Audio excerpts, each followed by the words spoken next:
You're watching Outdoors Delmarva, presented by Gateway Subaru. Higher standards. Welcome back to the Outdoors Delmarva Equestrian Special. Now, Lauren, any day that we can hang out with Tucker is a good day. Right, and just being around horses has a natural calming effect, which is what we learned when we stopped by the Southern Delaware Therapeutic riding in Milton. We know that horses and people, have a special bonds. It's how. But how did they get to a point where they said, you know what, we're going to make that bond therapy? Well, therapeutic riding's been around for a number of years, but it certainly has grown in popularity. And I think it's just that bond that you're talking about, because these are just magnificent animals. Yeah. And they are absolutely therapeutic. It doesn't matter if you're on their back or if you're on the ground. So that's why we talk about participants rather than just riders, because we have a lot of groundwork that you can do. You learn how to groom a horse, which is very therapeutic. And actually what we find is that our volunteers find the therapy for themselves. Oh, sure. As well. So it's quite a giving environment, if you will. So we have riders. We have what we call participants from the age of 4 all the way to the age of 74.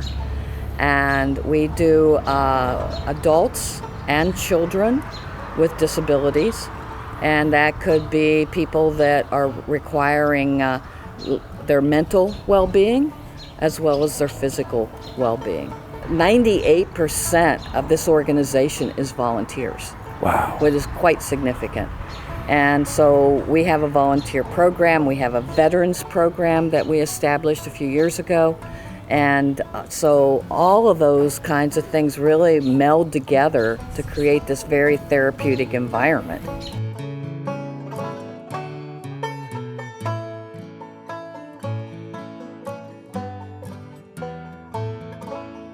We're here with Kelly. Kelly, tell us a little about these riders and how they get started in a program like this. So there's definitely thought that goes into what horse goes with which rider. So if it is a rider that may be very vocal, may have a trouble sitting still, we have to make sure we have a horse that can tolerate that movement and noise on their back.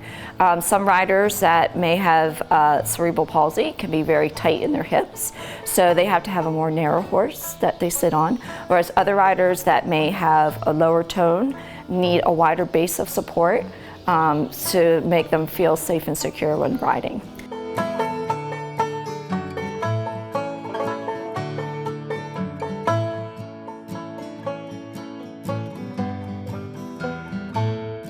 What does something like this mean for the rider? For the riders, this is an activity that they are able to do regardless of whether they can walk in on their own 2 feet or they may come in, they may be a wheelchair user, they may be verbal, they may be nonverbal. It doesn't matter because the horses don't judge. And then the physical aspect is the strength you gain from riding. It is not just sitting there looking good, it's a full body workout. So it's a lot of core as well as leg and arm movement. And so many of our riders, I have one little guy who has CP, and his PT saw after about 2 months of riding that he was able to sit up independently and do some stretching exercises he wasn't able to do before.